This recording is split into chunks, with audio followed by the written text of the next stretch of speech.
Paramashivoham. Om Nithyananda. Paramashivoham. Om Nithyananda. Paramashivoham. Om Nithyananda. Paramashivoham. Om Nithyananda. Paramashivoham. Om Nithyananda. Paramashivoham. Om Nithyananda. Paramashivoham.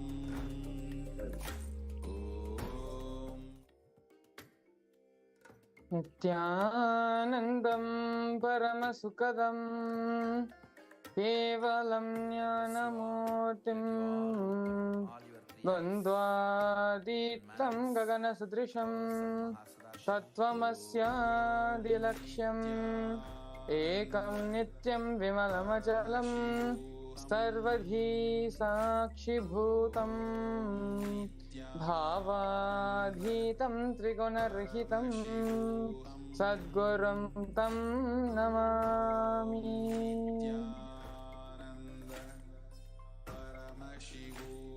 Nithyananda, we welcome all of you to today's Nithyananda Satsang, to today's pre-Satsang segment with the grace and blessings of the Supreme Pontiff of Hinduism, Bhagavan Sri Nithyananda Paramashivam. Today we are celebrating the Hanuman Jayanthii by the de facto KAILASA embassies all across the globe, by the various spiritual embassies of KAILASA, and by the various temples, monasteries of the KAILASA nation. And today we're going to be entering and learning a little bit more on Hanuman, as today is the celebration of the Hanuman's Jayanti. Past couple of days we were celebrating the glorious life of Sri Ramachandra Prabhu, learning how we can become leaders, how we can become role models from the life of Sri Rama, taking from the various understandings which the Supreme Pontiff of Hinduism has given to us about Sri Ramachandra Prabhu, how the Supreme Pontiff of Hinduism himself had lived the life of these powerful cognitions, has been a role model for all of us in terms of becoming a leader and radiating the leadership consciousness. So there was so much we had gone over the past couple of days, learning about Sri Rama, learning about the life of Sri Ramachandra Prabhu, celebrating his 10-day Brahmotsavam, and today we are celebrating the Hanuman Jayanti, celebrating the advent, the happening, and the glorious Mahapurusha Hanuman. So we're going to be starting on today's topic from a few powerful cognitions given by the Supreme Pontiff of Hinduism about Hanuman, where the Supreme Pontiff of Hinduism expanded on who Hanuman is and what we can learn from the life of Hanuman.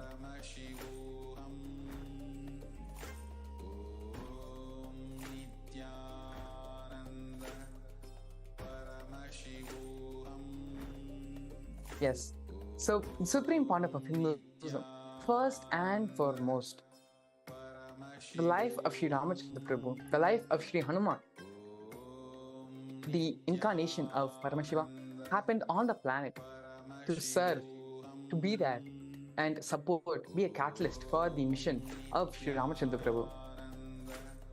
Hanuman, as the Supreme Pontiff of Hinduism says, is the embodiment, the epitome of integrity and responsibility. So exactly what does that mean? If you look into the life of Sri Hanuman, if you look at the various stages of his life, how as a child he grew up, and without understanding and having the proper cognition, having the proper context for the very superhuman powers and abilities and everything he had, how after that he was, cursed wouldn't be the right word, but he was put in a space where he needed to learn integrity, he needed to learn responsibility. And so even for a person like Hanuman, who was born with all the powers, who was born with all the extraordinary gifts and all the things needed for him to fulfill his avataric mission on the planet, integrity and responsibility, one of the first things which he learned growing up. Growing up, he learned integrity, he learned the principle of responsibility. And then when the master happened in his life, it was the ultimate gift for Sri Hanuman.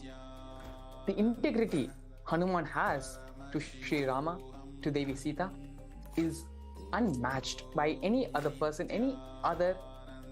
no one else can match the devotion, the integrity Hanuman had.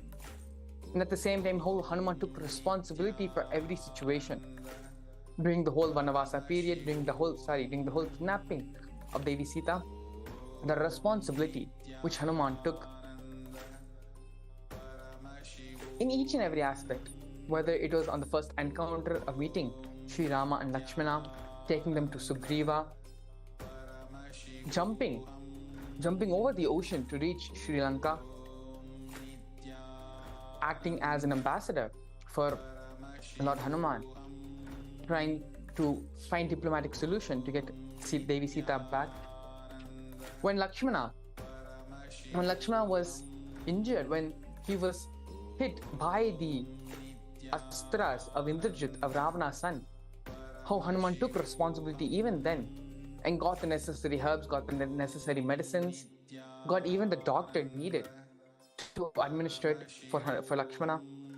Each and every step of the way, Hanuman took responsibility for the situation. There's so many incidences in the Ramayana where it was because of Hanuman and the responsibility which he took, the whole missions were successful. The whole rescue operation was able to happen. Even when the Mayavadis of Ravana, when they were sent to somehow get rid of Rama and Lakshmana, even then, Hanuman was the one who took the responsibility to protect Rama and Lakshmana. Even after still they had been abducted, Hanuman went after them, went behind them, and was able to bring them back. In multiple ways, in so many different aspects, it is the integrity and responsibility which Hanuman radiated, which we all can learn, understand, and start manifesting in our own life as well. Understand it is the responsibility which Lord Hanuman carried, which Lord Hanuman had, through which all the extraordinary powers were able to manifest. And so what is responsibility exactly? As the Supreme Pontiff of Hinduism defines, responsibility is you taking responsibility for each and every situation which is happening in your life, whether it is good or bad, whether you are the cause for that or not. You taking responsibility for the situation is what is responsibility. Hanuman, even though he had all the extraordinary gifts growing up, because integrity and responsibility was not given to him at that young age, Hanuman had to first learn that.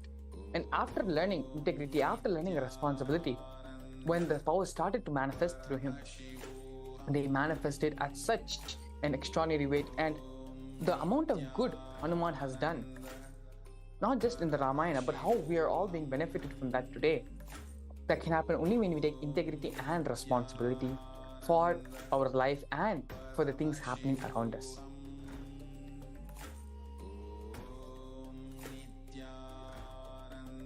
So let us understand this a little bit more deeper about responsibilism. Responsibility, as we mentioned earlier, is taking responsibility for everything happening in and around us. How much ever we have feeling for, that much is our space for us to carry responsibility. When we feel we are responsible for our family, that is what we're going to be responsible for. When we feel we're responsible for a community, we will become responsible for that community. When we feel we are responsible for a society or for a country, we become responsible for that. To the level of which where we have our feeling, that is the amount of responsibility which we are going to take in life. Many people feel that, yes, I want to take responsibility for this. I want to be a leader. I want to be a big person in my life. But they are not sure exactly how to go about it. That is because the feeling in us needs to change. The Supreme Pontiff of Hinduism beautifully says, how much you feel you are responsible for, that much you become responsible for. Whether you actually do something about that is a secondary thing. But feeling the responsibility in you, that is what is necessary to manifest the space of responsibilism. The Supreme Pontiff of Hinduism, because Swamiji is